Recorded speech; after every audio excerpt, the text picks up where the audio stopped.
ಕರ್ನಾಟಕದಲ್ಲಿ 400 ವರ್ಷಗಳಿಂದ ಆಫ್ರಿಕನ್ ಮೂಲದ ಒಂದು ಸಮುದಾಯ ಬದುಕುತ್ತಿದೆ. ಆ ಸಮುದಾಯದ ಹೆಸರು ಸಿದ್ದಿ ಪೀಪಲ್.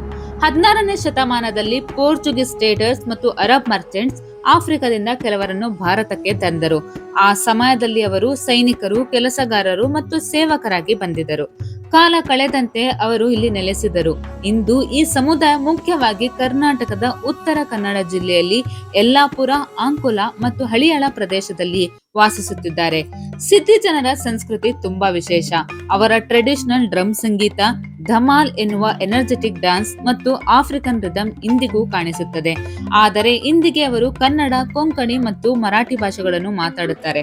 ಸಿದ್ದಿ ಸಮುದಾಯದ ಹಲವರು ಸ್ಪೋರ್ಟ್ಸ್ ನಲ್ಲಿ ಕೂಡ ತುಂಬಾ ಸ್ಟ್ರಾಂಗ್. ಅವರಲ್ಲಿ ಕೆಲವರು ನ್ಯಾಷನಲ್ ಲೆವೆಲ್ ಅಥ್ಲೆಟಿಕ್ಸ್ ಮತ್ತು ಫುಟ್ಬಾಲ್ ನಲ್ಲಿ ಕೂಡ ಹೆಸರು ಮಾಡಿದ್ದಾರೆ. ಒಮ್ಮೆ ಯೋಚಿಸಿ ನೋಡಿ, ಆಫ್ರಿಕಾದ ಮೂಲ, ಭಾರತದ ಸಂಸ್ಕೃತಿ ಮತ್ತು ಕರ್ನಾಟಕದ ಜೀವನ. 400 ವರ್ಷಗಳಾದರೂ ಈ ಸಮುದಾಯ ಇನ್ನೂ ತನ್ನ ವಿಶೇಷ ಗುರುತನ್ನು ಉಳಿಸಿಕೊಂಡಿದೆ. ಇದು ಕರ್ನಾಟಕದ ಅತ್ಯಂತ ಇಂಟ್ರೆಸ್ಟಿಂಗ್ ಹಿಡನ್ ಹಿಸ್ಟ್ರಿಗಳಲ್ಲಿ ಒಂದು. ಇದೇ ರೀತಿಯ ವಿಡಿಯೋಗಳಿಗಾಗಿ ನನ್ನ ಚಾನೆಲ್ ಸಬ್ಸ್ಕ್ರೈಬ್ ಮಾಡಿ. Thank you.